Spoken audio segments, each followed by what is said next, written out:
2017 থেকে 2024-25 শেখ হাসিনা রেজিম ফল করা পর্যন্ত এই এই কয়েক বছরে debt to GDP ratio, measure debt to GDP ratio, হ্যাঁ আমরা জানি যে জিডিপি ইনফ্লেটেড হতে পারে এটসেট্রা, অনেক প্রবলেম থাকতে পারে। আমরা সেগুলিতে না যাই, আমরা জাস্ট যেটুকু জানি সেটুকু নিয়েই কথা বলি। যে আওয়ামী লীগ সরকারের measured debt to GDP ratio went up by 10% of GDP. Okay, 27% থেকে 37%। সেইটা আইএমএফ এবং ওয়ার্ল্ড ব্যাংক হিসাব করে বলতেছে যে তাদের লেটেস্ট হিসাব অনুযায়ী আগামী নির্বাচিত সরকারের সময়ও ওই আগের যে দেনা, সেই দেনার যে চক্র, সেটা বাড়তে থাকবে। কেন বাড়তে থাকবে? আপনার যে দেনা ছিল সেই দেনা তো আপনার শোধ করতে হবে।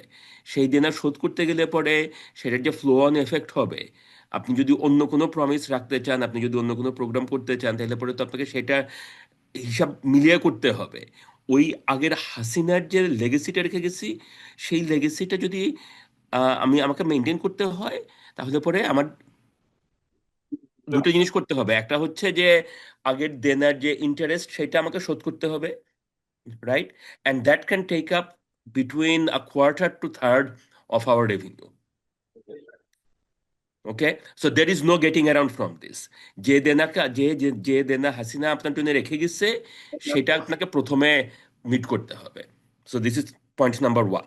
হ্যাঁ, আমি আর ভূমিকা না করে সোজা সেখানেই চলে যাই, যে in the shadow of Hasinomics more than a quarter of the budget will end up on interest payments. আপনি যেভাবেই হিসাব করতে যান, যতভাবেই আপনি মানে এদিক সেদিক করতে যান, যতভাবেই আপনি এফিসিয়েন্সি বাড়াইতে চান, etcetera etcetera, this is non discretionary, রাফলি রাফলি। ঠিক আছে, এটা এখন যদি 26.2% না 26.9% এটা নিয়ে ইয়ে করা যায়, ডাজন্ট ম্যাটার। প্রতি 4 টাকার 1 টাকা আপনাকে সুদের সুদের হার দিতে হবে, সুদ সুদ শোধ করতে হবে।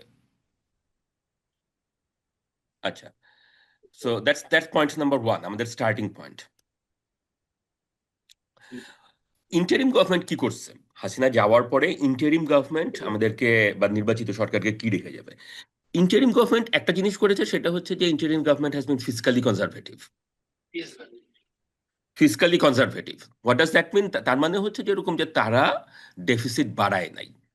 যেখানে শেখ হাসিনা যাওয়ার সময় বলে গেছিল যে, বা শেখ হাসিনার যে লাস্ট বাজেট ছিল 2024-এর জুন মাসে যে বাজেটটি পেশ করা হয়, সেই বাজেটটা বলছিল যে আগামী 2-3 বছরে, যার 1 বছর তো অলরেডি হয়ে গেছে, যেটা দ্বিতীয় বছর, মানে এই পর্যায় পর্যন্ত আসতে আসতে বাজেট ডেফিসিট হবে জিডিপির 4.5%-এর মতো।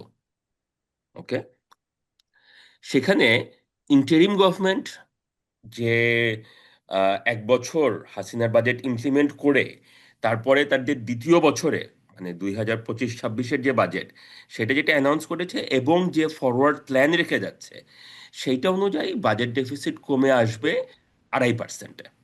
তার মানে হচ্ছে যে ইন্টারিম সরকার হাসিনার সাথে আর মানে they didn't add any more burden, they rather they try to reduce it. Okay, তাহলে সেটা কিভাবে করেছে সেটাও আমরা জানি। আমরা দেখতে পাচ্ছি সেটা পরের চার্টে। খুব একটা তারা রেভিনিউ বাড়ানোর চেষ্টা করে নাই, এবং সেটার দিকে তারা যায়ও নাই। রেভিনিউ বেড়েছে, কিন্তু হাসিনা আমলের একটা রিকারিং ফিচার ছিল যে প্রত্যেক বাজেটে শেখ হাসিনা সরকার বলতো যে আগামী 2 বছরে 1%, 2% রেভিনিউ বাড়বে জিডিপির তুলনায়। 7% অফ জিডিপি থেকে 8% হবে, 8% থেকে 9%, 9% থেকে 10%, এটা তারা প্রমিস করতো, এবং সেটা তারা ডেলিভার করতো না। ইভেন আপনি যদি লাস্ট বাজেটটা দেখেন, শেখ হাসিনার যে লাস্ট বাজেট, 2024-এর বাজেট, সেখানে ছিল যে তারা বলে গেছিল যে 7.5% থেকে 9% অফ জিডিপি বাড়াবে তারা রেভিনিউ। এবং এটা তারা থাকলে পরে হতো না, বিকজ কোনোদিনও হয় নাই। ইন্টারিম গভর্নমেন্ট সেরকম কিছু করতেছে না। ইন্টারিম গভর্নমেন্ট বলছে যে এরকম যে ঠিক আছে, আমাদের রেভিনিউ একটু বাড়ছে, যেটুকু বাড়ছে আমরা ওইখানেই রেখে দিব। So they had not made any promise, because they are not an elected government, they don't have any mandate to make any promise. তারা যেটুকু করতে পারছে করে ছেড়ে দিচ্ছে। সো আমাদের নির্বাচিত সরকারের কাছে আমাদের চিন্তা করতে হবে যে এরকম যে আপনারা রেভিনিউতে কি করবেন। I will come back to that point. তাহলে ইন্টারিম গভর্নমেন্ট বাজেট ডেফিসিটটা কিভাবে কমাতে চেষ্টা করছে? রেভিনিউ যদি না বাড়ে, তাহলে পরে অবভিয়াসলি ইমপ্লিকেশন ইজ যে এক্সপেন্ডিচার কমায়, and that is basically what has happen. তারা ডেভেলপমেন্ট এক্সপেন্ডিচার খুব একটা কাট করে নাই, কিন্তু নন ডেভেলপমেন্ট এক্সপেন্ডিচার তারা চেষ্টা করছে রেস্ট্রেন্ট করতে। কতখানি পারছে, সেটার ইম্প্যাক্ট কি হয়েছে, that is a different argument, but তারা চেষ্টা করছে যে নন ডেভেলপমেন্ট এক্সপেন্ডিচারটা একটু কন্ট্রোলে রাখতে। এখন নন ডেভেলপমেন্ট এক্সপেন্ডিচারটা কি? হ্যাঁ, আমরা সাধারণত এক্সপেন্ডিচার বলতে চিন্তা করি যে এরকম যে কোন খাতে টাকা যাচ্ছে, মানে অর্থ খাতে, এটা স্বাস্থ্য খাতে যাচ্ছে না, শিক্ষা না, প্রতিরক্ষা না, আপনার ইনফ্রাস্ট্রাকচার, মানে রাস্তাঘাট উন্নয়ন না, গৃহায়ন, এই টাইপের পরিবেশ এরকম। আমি জিনিসটাকে একটু অন্যভাবে দেখতে চেষ্টা করি, যে কোন খাতে না গিয়ে কোন ধরনের আহ, আপনার অ্যাক্টিভিটি, মানে কোন ধরনের, কোন ধাঁচের খরচ হচ্ছে, সেটা কি বলতে চাচ্ছি আমি, সেটা হচ্ছে এখানে। তো এইখানে দেখেন, এখানে যে এই নীল দাগটা দেখাচ্ছে, ব্লু লাইন, ব্লু লাইনটা হচ্ছে আপনার ইন্টারেস্ট পেমেন্ট। আপনার যে দেনা ছিল, সেই দেনার উপরে যে আপনার সুদ পরিশোধ করতে হবে, যেটা আপনার নন ডিসক্রিশনারি, যেটা আপনার করতে হবে, আপনি না করলে পরে আপনাকে ডিফল্টার বলবে। সো সেইটা হচ্ছে এই ব্লু লাইনটা।